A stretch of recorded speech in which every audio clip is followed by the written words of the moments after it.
Hello friends, welcome back to Alia fort. आज का हमारा टॉपिक है वर्क एनर्जी थ्योरम। तो देखो इसमें हम क्या देखते हैं। मान लो ये मेरा कोई ऑब्जेक्ट है, ठीक है, ये एक ऑब्जेक्ट है। अब कोई भी फोर्स लगेगी ना तो उसके दो कंपोनेंट्स होते हैं। एक नॉर्मल कंपोनेंट, ऐसे नॉर्मल कंपोनेंट, और एक टेंजेंशियल कंपोनेंट। ये कंपोनेंट एक दूसरे के परपेंडिकुलर होते हैं तो एक नेट फोर्स आती है। ठीक है, दो कंपोनेंट्स कौन से, टेंजेंशियल और नॉर्मल। ठीक है, ये एफ नेट अभी सिर्फ कंफ्यूज कर रहा है और कुछ नहीं कर रहा, तो ये हटा देता है।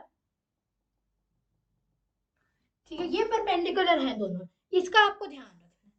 तो ये जो टेंजेंशियल कंपोनेंट है ये कितनी फोर्स लगाएगा, सम ऑफ एम इंटू 80।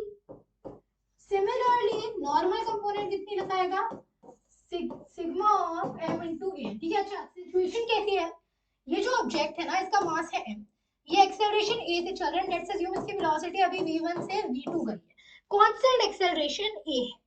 ठीक है, तो ये आई है आपकी जो टेंजेंशियल फोर्स काम करेगी और नॉर्मल फोर्स काम करेगी।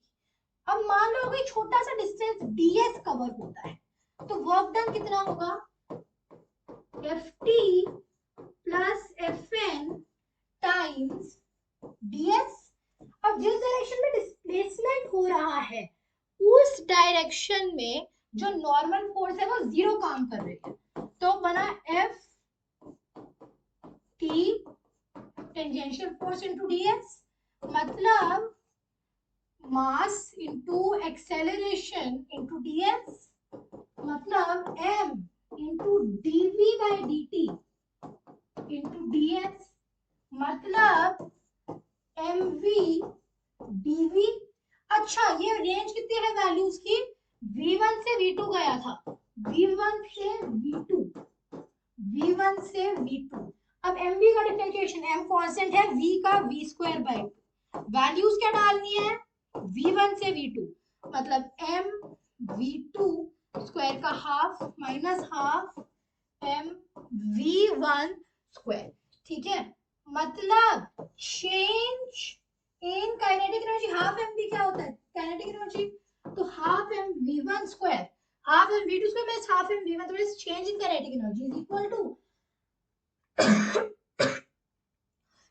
टू ये हम किस चीज का एक्सप्रेशन निकाल रहे हैं, वर्क डन बाय फोर्स। तो वर्क एनर्जी थ्योरम क्या कहती है कि अगर कोई चीज किसी वेलोसिटी v1 से v2 जा रही है तो जो काइनेटिक एनर्जी में चेंज आ रहा है उतना ही फोर्स वर्क डन करेगी जब उसे v1 से v2 वेलोसिटी तक ऑब्जेक्ट को हमें लेके जाना है। जैसे ये क्वेश्चन है मेरे पास, ठीक है, इसमें मुझे क्या कहा है कि एक बॉल है 5 kg की, ठीक है, this is a 5 kg ball. क्या किया मैंने, इसे 20 मीटर की हाइट से, कितनी हाइट है ये 20 मीटर, 20 मीटर की हाइट से ड्रॉप किया। ड्रॉप किया मतलब u इज इक्वल टू 0।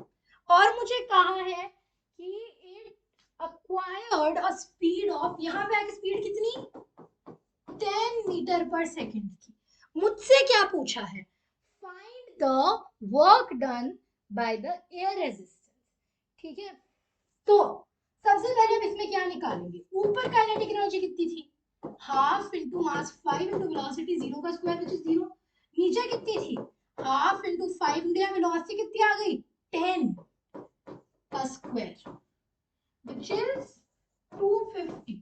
और इस सब में यहाँ ऊपर पोटेंशियल एनर्जी कितनी थी, mgh 5 इंटू g10 हाइट 20 मतलब 1000। तो यहाँ पे 1000, यहाँ 250, चेंज कितना आया 250 माइनस 1000 माइनस 750 का, इतना वर्क डन किया है। This is your work done by air resistance. कितना है work done by air resistance, minus 750 joule. कैसे निकाला, ऊपर निकाली पोटेंशियल एनर्जी mgh और काइनेटिक थी 0, नीचे हमने निकाली काइनेटिक एनर्जी, पोटेंशियल थी 0, चेंज देख लिया कितना है, उतना वर्क डन एयर रेजिस्टेंस ने किया था। तो I hope work energy theorem का जो कॉन्सेप्ट है वो क्लियर है। वो सिंपली इतना कहता है कि जो चेंज इन काइनेटिक एनर्जी आता है उतना ही वर्क डन होता है। सो आई होप कॉन्सेप्ट क्लियर है। That was all for today's video. Goodbye. Thanks for watching.